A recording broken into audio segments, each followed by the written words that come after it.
ಮಿತ್ರರೇ, ಕೌತುಕ ಚರಿತ್ರೆಯ ಮತ್ತೊಂದು ಸ್ವಾರಸ್ಯಕರ ವಿಡಿಯೋಗೆ ತಮಗೆಲ್ಲರಿಗೂ ಪ್ರೀತಿಯ ಸ್ವಾಗತ.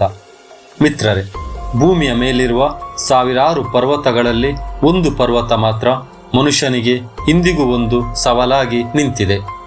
ಮನುಷ್ಯ ಚಂದ್ರನ ಮೇಲೆ ಕಾಲಿಟ್ಟಿದ್ದಾನೆ, ಸಮುದ್ರದ ಸಾವಿರಾರು ಮೀಟರ್ ಆಳಕ್ಕೆ ಇಳಿದಿದ್ದಾನೆ, ಜಗತ್ತಿನ ಅತಿ ಎತ್ತರದ ಶಿಖರ ಮೌಂಟ್ ಎವರೆಸ್ಟ್ ಅನ್ನು ಹತ್ತಿದ್ದಾನೆ.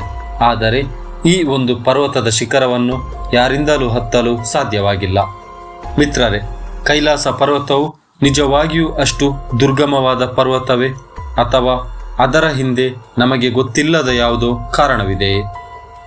ಈ ಪರ್ವತವನ್ನು ನೋಡಿ ಲಕ್ಷಾಂತರ ಜನರು ನಮಸ್ಕರಿಸೋದ್ಯಾಕೆ? ಇಲ್ಲಿ ನಿಜವಾಗಿಯೂ ಶಿವ, ಪಾರ್ವತಿ ಹಾಗೂ ನಂದಿಯ ವಾಸಸ್ಥಳವೇ? ಇಂದಿಗೂ ತರ್ಕಕ್ಕೆ ನಿಲುಕದ ಈ ಕೈಲಾಸ ಪರ್ವತದ ನಿಜವಾದ ಕಥೆಯನ್ನು ಇಂದಿನ ಈ ವಿಡಿಯೋದಲ್ಲಿ ತಿಳಿಯುತ್ತಾ ಹೋಗೋಣ. ಬನ್ನಿ ಮಿತ್ರರೇ. ನೀವಿನ್ನು ಕೌತುಕ ಚರಿತ್ರೆ ಚಾನಲ್ಗೆ ಸಬ್ಸ್ಕ್ರೈಬ್ ಮಾಡಿಲ್ಲ ಅಂದರೆ ದಯವಿಟ್ಟು ಸಬ್ಸ್ಕ್ರೈಬ್ ಮಾಡ್ಕೊಳ್ಳಿ, ಹಾಗೆ ಬೆಲ್ ಐಕಾನ್ ಕ್ಲಿಕ್ ಮಾಡೋದನ್ನು ಮರಿಬೇಡಿ.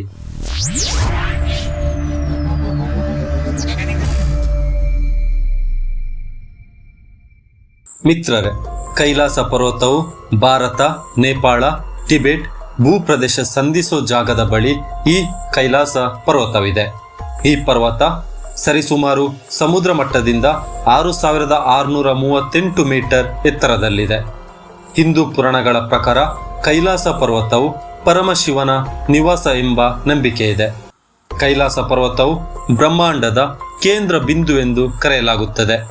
ಮೌಂಟ್ ಕೈಲಾಶ್, ಮೌಂಟ್ ಮೇರು, ಸುಮೇರು, ಕೈಲಾಸ ಪರ್ವತ ಹೀಗೆ ಹಲವು ಹೆಸರುಗಳಿಂದ ಕರೆಸಿಕೊಳ್ಳುವ ಈ ಪರ್ವತ ಭೂಮಿಯ ಮಧ್ಯಭಾಗದಲ್ಲಿದೆ.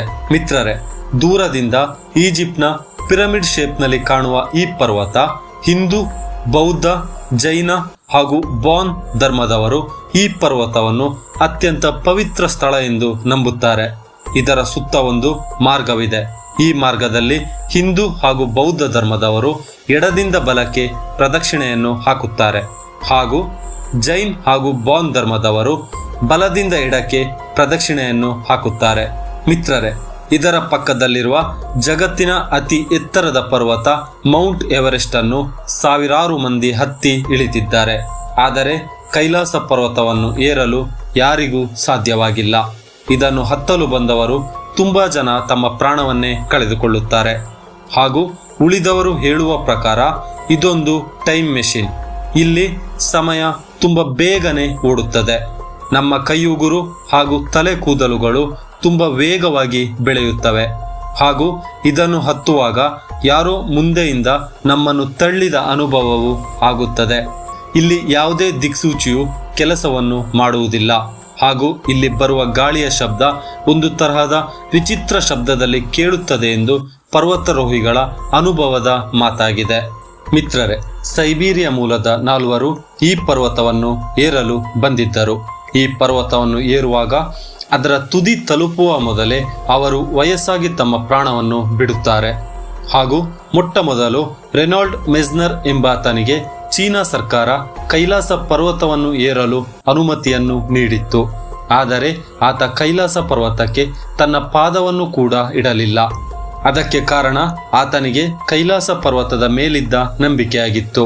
ಹಾಗೂ ಟಿಬೆಟ್ನ ಬೌದ್ಧ ಸನ್ಯಾಸಿ ಮಿಲೇರಪ್ಪ ಇವರು ಅತಿ ದೂರ ಕ್ರಮಿಸಿದ್ದಾರೆ ಹೊರತು ಅದರ ತುತ್ತ ತುದಿ ಏರಲು ಸಾಧ್ಯವಾಗಲಿಲ್ಲ. ಮಿತ್ರರೇ, ಟಿಬೆಟ್ನ ಬೌದ್ಧ ಸನ್ಯಾಸಿ ಮಿಲೇರಪ್ಪ ಅವರು ಹೇಳುವ ಪ್ರಕಾರ ಇಲ್ಲಿ ಗಾಳಿಯ ದಿಕ್ಕು ತಿಳಿಯುವುದಿಲ್ಲ, ಹಾಗೂ ಆಮ್ಲಜನಕ ತುಂಬಾ ಕಡಿಮೆ ಆಗುತ್ತದೆ. ವಾತಾವರಣ ಹಿಮವೇ ಆಗಿದ್ದರೂ ರಾತ್ರಿಯ ವೇಳೆಗೆ ಅಲ್ಲಿ ಬಿಸಿಯ ವಾತಾವರಣ ಇರುತ್ತದೆ. ನಕ್ಷತ್ರಗಳು ಪರ್ವತದ ಹತ್ತಿರಕ್ಕೆ ಬರುತ್ತವೆ, ಹಾಗೂ ಒಂದು ರೀತಿಯ ವಿಚಿತ್ರ ಅನುಭವ ಆಗುತ್ತದೆ ಎಂದು ಅವರು ಹೇಳುತ್ತಾರೆ. ಮಿತ್ರರೇ, ಸಾವಿರಾರು ವರ್ಷಗಳ ಹಿಂದೆ ಜನರು ಈ ಪರ್ವತವನ್ನು ಪವಿತ್ರವೆಂದು ಕಂಡರು.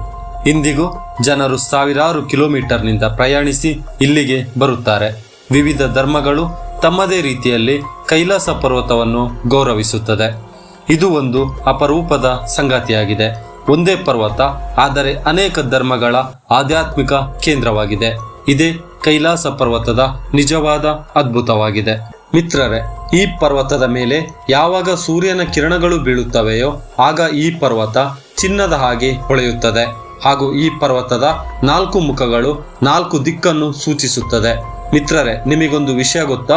ಈ ಪರ್ವತದ ಮೇಲೆ ಯಾವುದೇ ಉಪಗ್ರಹವನ್ನು ಇಂದಿಗೂ ನಿಲ್ಲಿಸಲು ಸಾಧ್ಯವಾಗಿಲ್ಲ ಹಾಗೂ ಯಾವುದೇ ವಿಮಾನಗಳು ಈ ಪರ್ವತದ ಮೇಲೆ ಹಾದು ಹೋಗಲು ಸಾಧ್ಯವಿಲ್ಲ. ಹಾಗೂ ಇಲ್ಲಿರುವ 2 ಸರೋವರಗಳು ಯಾವುದೆಂದರೆ ಒಂದು ಮಾನಸ ಸರೋವರ ಹಾಗೂ ರಾಕ್ಷಸ್ಥಾಲ್ ಎಂದು ಕರೆಯಲಾಗುತ್ತದೆ. ಮಾನಸ ಸರೋವರವನ್ನು ಸ್ವತಃ ಬ್ರಹ್ಮನೇ ನಿರ್ಮಿಸಿದ್ದಾನೆ ಎಂದು ಪುರಾಣಗಳಲ್ಲಿ ಉಲ್ಲೇಖವಿದೆ ಹಾಗೂ ಇದರ ನೀರು ಅತ್ಯಂತ ಸಿಹಿಯಾಗಿದೆ. ಮಿತ್ರರೇ, ರಾಕ್ಷಸ್ಥಾಲ್ ಎನ್ನುವ ಸರೋವರವನ್ನು ರಾವಣನು ನಿರ್ಮಿಸಿದ್ದಾನೆ ಎಂದು ಪುರಾಣಗಳಲ್ಲಿ ಉಲ್ಲೇಖವಿದೆ. ರಾವಣನು ಶಿವನಿಗಾಗಿ ತಪಸ್ಸನ್ನು ಮಾಡಿರುವುದು ಇದೇ ಜಾಗದಲ್ಲಿ ಹಾಗೂ ಇದರ ನೀರು ಅತಿ ಹೆಚ್ಚು ಉಪ್ಪಿನ ಅಂಶದಿಂದ ಕೂಡಿದೆ. ಇದರಿಂದ ಈ ನೀರಿನಲ್ಲಿ ಯಾವುದೇ ಜೀವಿಯು ವಾಸಿಸುವುದಿಲ್ಲ. ಶಿವಪುರಾಣ, ಸ್ಕಂದ ಪುರಾಣ, ಮತ್ಸ್ಯ ಪುರಾಣ, ರಾಮಾಯಣ, ಸೂರ್ಯ ಪುರಾಣದಲ್ಲೂ ಈ ಕೈಲಾಸ ಪರ್ವತದ ಬಗ್ಗೆ ಉಲ್ಲೇಖವಿದೆ. ಮಿತ್ರರೇ, ಹಾಗಾದರೆ ಕೈಲಾಸ ಪರ್ವತ ನಿಜವಾಗಿಯೂ ಶಿವನ ವಾಸಸ್ಥಾನವೇ ಅಥವಾ ಪ್ರಕೃತಿಯೇ ಸೃಷ್ಟಿಸಿದ ಒಂದು ಅದ್ಭುತ ರಹಸ್ಯವೇ? ಇದಕ್ಕೆ ಖಚಿತ ಉತ್ತರವನ್ನು ಬಹುಶಃ ಯಾರಿಂದಲೂ ನೀಡಲು ಸಾಧ್ಯವಿಲ್ಲ.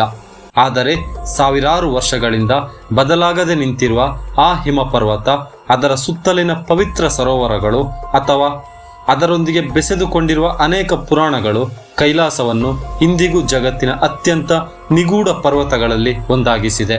ಬಹುಶಃ ಕೈಲಾಸ ಪರ್ವತದ ದೊಡ್ಡ ರಹಸ್ಯ ಇನ್ನೊಂದಿಲ್ಲ. ಮಿತ್ರರೇ, ಇದಿಷ್ಟು ಕೈಲಾಸ ಪರ್ವತದ ಸಂಕ್ಷಿಪ್ತ ವರದಿಯಾಗಿತ್ತು. ಇದೇ ತರಹ ಹೆಚ್ಚಿನ ಸ್ವಾರಸ್ಯಮಯ ವಿಡಿಯೋಗಳಿಗಾಗಿ ನಮ್ಮ ಕೌತುಕ ಚರಿತ್ರೆ ಚಾನಲನ್ನು ಸಬ್ಸ್ಕ್ರೈಬ್ ಮಾಡಿ ಹಾಗೂ ವಿಡಿಯೋ ಇಷ್ಟ ಆಗಿದ್ರೆ ಒಂದು ಲೈಕ್ ಕೊಡೋದನ್ನು ಮರಿಬೇಡಿ ಅಂತ ಹೇಳ್ತಾ, ಮತ್ತೊಂದು ಮರೆಯಲಾಗದ ಇತಿಹಾಸದ ಕೌತುಕವನ್ನು ಹಿಡ್ಕೊಂಡು ನಿಮ್ಮ ಮುಂದೆ ಬರ್ತೀನಿ. ಅಲ್ಲಿವರೆಗೂ ನಮಸ್ಕಾರ.